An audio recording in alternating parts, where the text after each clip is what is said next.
All right, Shalom. All right. First and foremost, I want to give all praise, glory, and honor to Yahweh, by Hashem Yahweh Shai, by Hashem Rakakwadash, the honors the apostles and the elders of Great Millstone that rule well.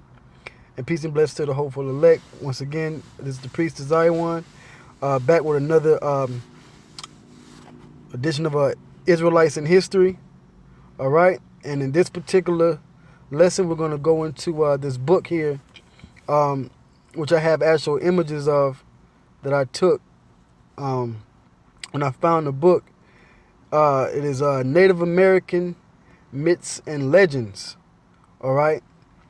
Native American Myths and Legends, Stories and Folklore from the Apache to the Zuni by Chris McNabb. And I believe that maybe another brother has went into this book. I believe I've seen this book somewhere before, and the brother did a video on it. But I have found the book in the store, and like the lesson I did last night, I purchased the book and went over the icons. Well, in this particular book, I didn't get this one.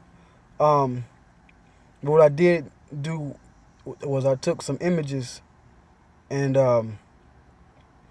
some pictures of the pages, and I'm gonna read the pages because I really just wanted to get to the point. Sometimes you ain't gotta spend your money or waste your money on certain things. If you can get the meat off the bone and these books and information, then you could just deal with that. So I'm gonna do a lesson on this, and this is gonna further prove that the Native American Indians are Israelites. Okay. And I like going into this history, finding these jewels, so the Akim and the Ahwath can be edified on the things that Esau has been trying to keep hidden for so long. Okay? So one particular story, right, that I found was here in the Lakota creation story, all right, which the Lakota are a tribe of the Native Americans, which are the tribe of Gad, by the way, all right, of the nation of Israel. And they go into the story of creation and into the flood, all right? So I'm just going to jump in and read it, okay? Now it says, the turtle appears in several Native American creator myths, not least in that of the Lakota. Let me get this adjusted right. Okay. Not least in that of the Lakota, one of the Great Plains people whose lands traditionally straddled North and South Dakota. All right. So first and foremost, it mentioned the turtle. Okay. Now, if you're familiar with Native American history, all right, and their stories that they tell, even Apostle Ricard talks about this. Okay. Being a Reubenite, all right, a so-called Seminole Indian. As the story goes, America's known as Turtle Island. Okay, they call North America Turtle Island. All right, so the turtle has great significance in the Gadite culture. Okay, and in their stories. All right. Matter of fact, what I did was I had got an image of Turtle Island. Okay, and this is an image of North America. Okay, as you can see here in the middle. Matter of fact, let me move. There we go. All right, so this is Turtle Island. All right, it says, see if I can zoom in a little bit. All right, it says the First Nation peoples have known for a long time that North America is in the shape of a turtle. If you look at the image below, you can see the turtle for yourself. Okay, and they call America, like I said, Turtle Island, right? And you can see the image. You can see how North America is actually shaped like a turtle. Okay, and when I had found this, I know that I was like, oh, wow, that's incredible. Okay, so right here it just says, number one, the head of the turtle. That's what you see up above is the Arctic Islands. Number two, the front right leg okay, is Labrador and Quebec of Canada. The back right leg is Florida, as you can see. The tail is Mexico and Central America. The back left leg, Baja California. And the front left leg is Alaska. And you can see that in the image. Okay? So this is a part of, Gad's stories. Okay, North America is known as Turtle Island. So that's just, I guess you could say, a fun fact. All right, going into this history that I'm bringing out now. So, okay, so now going back to the story in the book. All right. Now it says the turtle appears in several Native American creator myths, not least in that of the Lakota, one of the Great Plains people whose lands traditionally straddled North and South Dakota. What is particularly interesting is how one of the themes of this story, that of a great flood as a destructive punishment visited upon mankind, is a common myth, right? Because all nations have a flood story.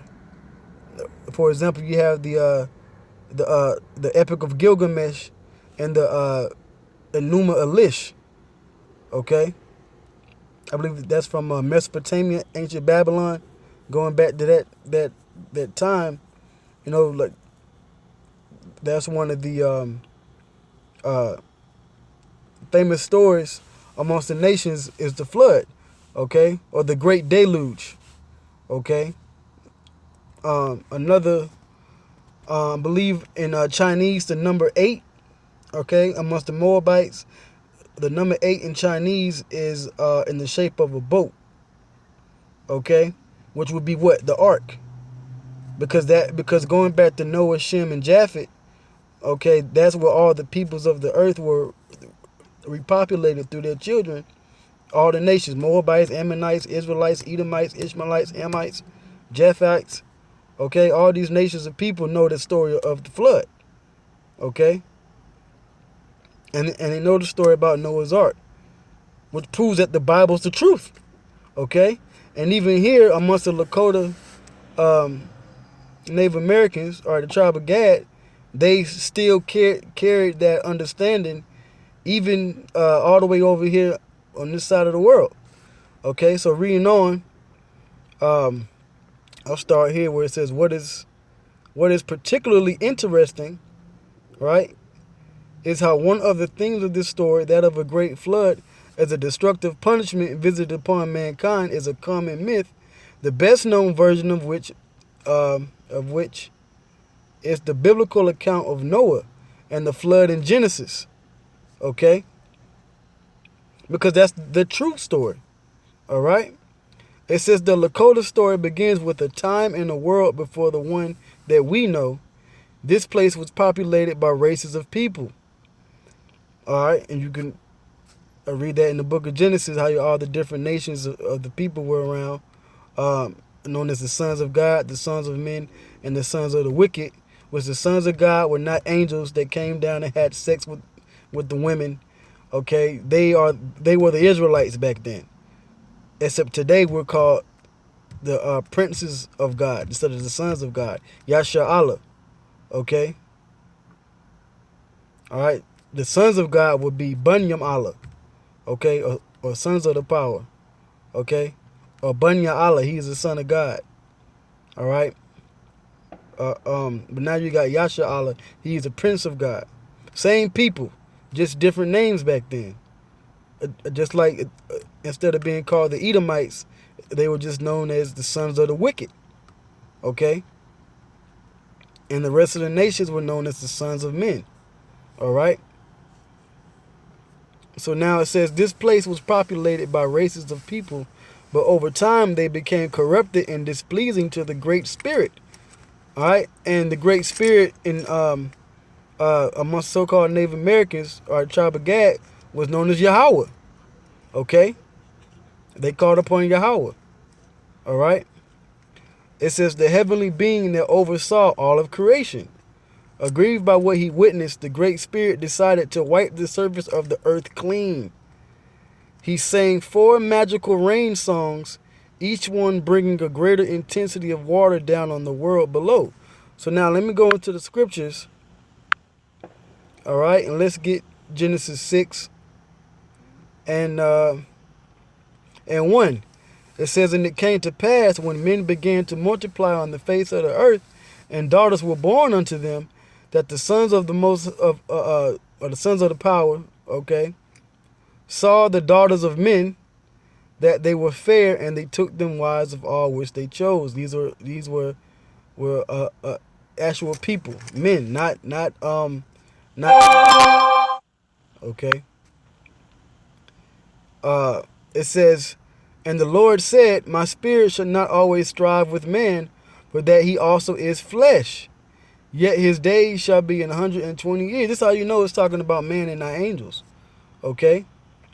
It says, "There were giants in the earth in those days, and also after that, when the sons of the Most High came in unto the daughters of men, and they bare children to them, the same became mighty men which were of old, men of renown," meaning like famous, mighty people, which is what you see with the Israelites today.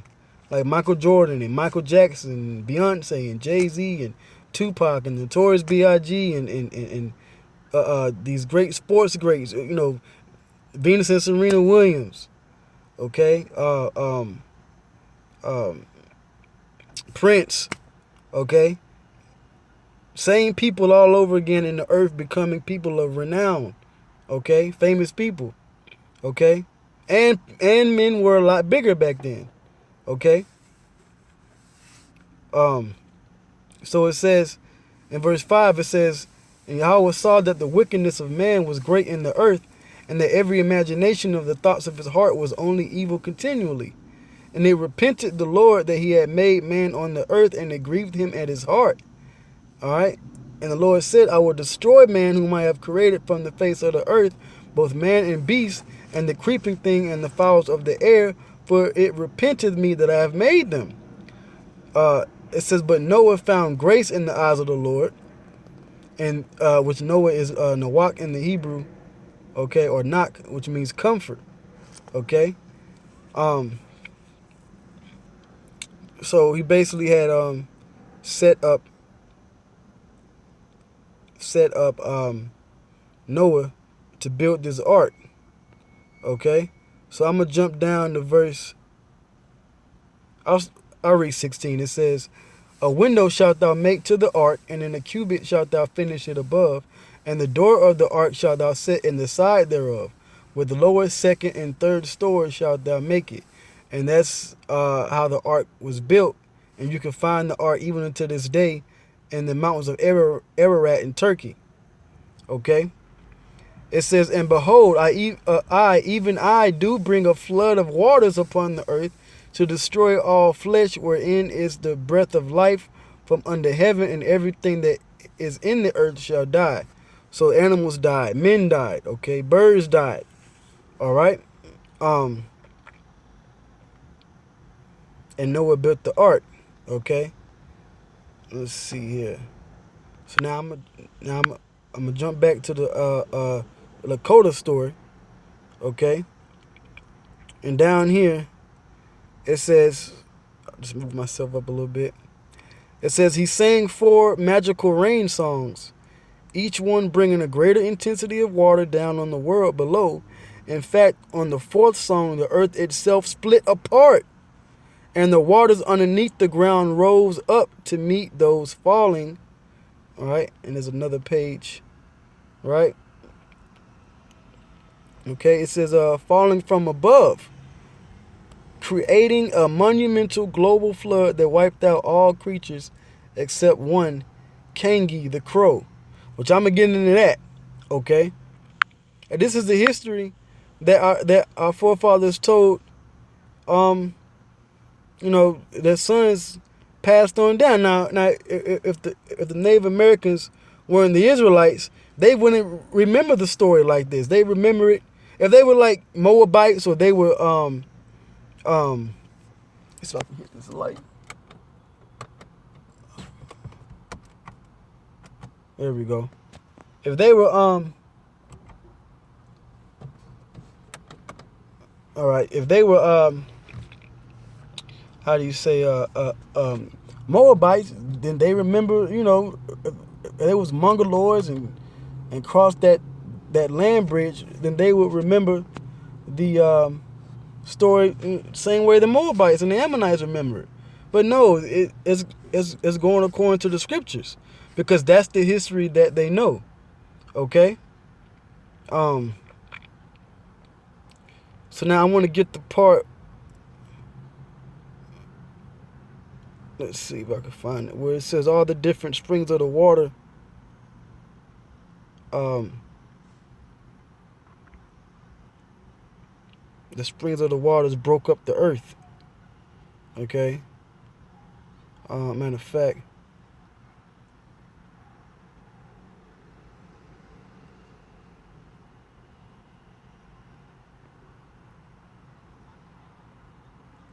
let's see here.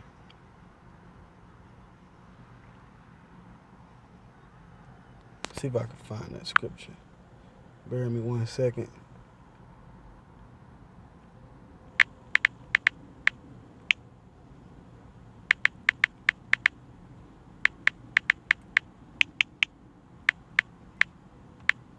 All right.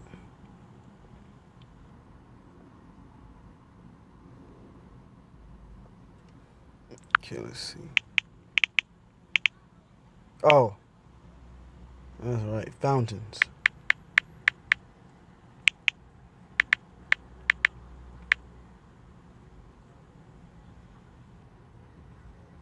There we go. It was okay back in Genesis 7. Right, found it. So Genesis 7:10. It says, "And it came to pass after 7 days that the waters of the flood were upon the earth. In the 600th year of Noah's life, in the 2nd month, the 7th day of the month, the same day were all the fountains of the great deep broken up, and the windows of heaven were open." Okay, so that's where you get these geysers and these underwater spouts and things. Okay, all right. They broke up the earth. Remember, the earth at one point was all just land. Right, going back to Genesis 1. The Lord made dry land, and the Lord made had the angels. Okay, the angels made dry land, and the Lord had the angels create the water surrounding it. Okay, and the heavens and the atmosphere above. But that land got broken up because through the flood. Okay, so now let's go back to the story, and this is things that only the Israelites would know, the Gadites would know, which are the Native Americans. Okay. Oh, and it mentioned about the crow, right? Where when you go into right now when you go into the story of Noah, he sent out a raven and a dove. Okay.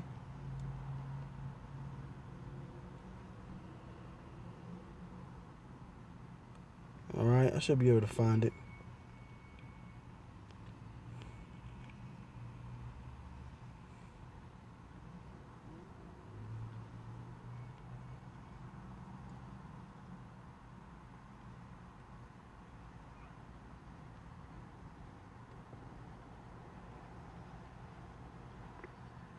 Let's see, let me get it. I don't know why it's not popping up in my eyes, my vision. Yep. That's why it's not popping up. Okay. So this is Genesis 8:6. It says, "And it came to pass at the end of 40 days that Noah opened the window of the ark which he had made, and he sent forth a raven, which went forth to and fro until the waters were dried up from off the earth. Also he sent forth a dove from him to see if the waters were abated from off the face of the ground. But the dove found no rest for the sole of her foot, and she returned unto him into the ark, for the waters were on the face of the whole earth. Then he put forth his hand and took her and pulled her in unto him into the ark." Right? Now going back to the story with the Lakota, they mentioned a crow, which if you know animals, okay, if you know your avian birds, you know that a crow and a raven look the same, except a raven's a lot bigger. So, of course, over time, when you telling it out of your mouth, stories get distorted and things like that. All right, it's not perfect, but the understanding is there. Okay. And this is it on this, pretty much.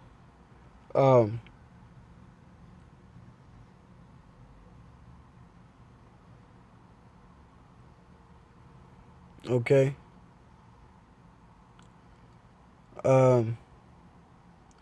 It says here, Kangi pleaded with the Great Spirit to give him a new home and somewhere dry to rest above the waters. And that's what the raven was doing, the crows, the doves were doing when they were flying out, outside the ark. He sent them out so they could find dry land because they could fly. Okay? So it says, and the Great Spirit relented and reached into a pipe bag that contained specimens of all the world's animals and birds, which we know that it was actually an ark, okay, that Noah and his family and the animals were in. It says, and he drew out 4 semi-aquatic creatures, a loon, a species of North American diving bird, okay, sort of like a duck or a geese, okay, a loon. It says an otter, a beaver, and a turtle. Okay. Let's see here. To each he gave the task of diving down to the bottom of the water to retrieve enough mud to form dry land on the surface. For the loon, the otter, and the beaver, the challenge proved too much. They could not propel themselves deep enough to reach the sea floor. The turtle, however, swam with great persistence, submerging itself for so long that even the Great Spirit assumed that it had drowned. Yet eventually it broke the surface, carrying with it large amounts of mud between its feet and within its shell. The Great Spirit took the mud and fashioned it into a small patch of land on which the turtle and the crow rested. So that's basically what they're saying. All right, you can see from the image here. That's basically what, how Gad was telling the story about how they got that land in North America, okay? But that's pretty much it, okay? Let's see here. All right. Oh, okay. One more part. Okay. It says, now over the land and command the earth to spread to become a vast new world, his tears forming the oceans and waterways. Let's see. Was it little? It was. Oh no, this is another story. Okay, another story dealing with Let's see here. Nope. It's the same story. Same story. So let me read on back on this. Okay. All right. So it says he then performed a majestic spell of creation, wafting 2 eagle feathers over the land and commanding the earth to spread to become a vast new world. So he was basically, waving the feathers. Okay. Like I said, this is just a story, but I want to finish this last part. It says, his tears forming the oceans and waterways. Recognizing the efforts of the turtle, this land was called Turtle Continent. Okay, Turtle Continent.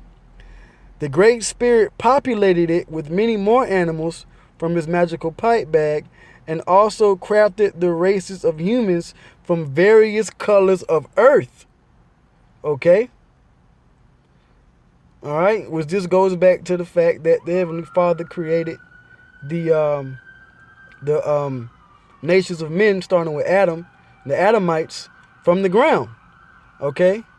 And that's in the book of Genesis. Alright? So that's what I wanted to bring out. I wanted to bring out that story in this book here, Native American Myths and Legends. All right. It is just further proof that the 10 tribes that came over to this side of the world, they still held on to the things in the law and the scriptures like it says in Second Ezra, the 13th chapter. So yeah, the truth is coming out, man. Okay, the truth is coming out. And this truth is within us. Okay. And that's pretty much it. All right. So with that, I'm gonna end it there. All right. It wasn't really nothing else. I don't think any other points that I had to read here. All right.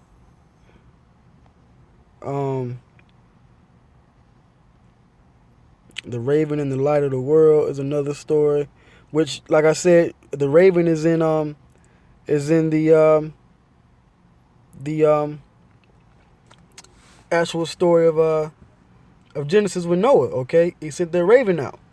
All right, so that's it, man. Okay, amen. The Native Americans are the tribe of Gad. Also, you got the Seminole Indians, which are the tribe of Reuben. They're the Israelites, okay? And they got the history within their spirit going back to the scriptures, okay? And this book is a telltale proof of that, all right? So with that, I'm going to end it there. All praise, glory, and honors go to Yahweh, by Hashem Yahweh Shai, by Hashem Rakakwadash, double honors to the apostles and the elders of Great Millstone, and shalom to the hopeful elect. I hope this was an edifying lesson. Until next time, shalom.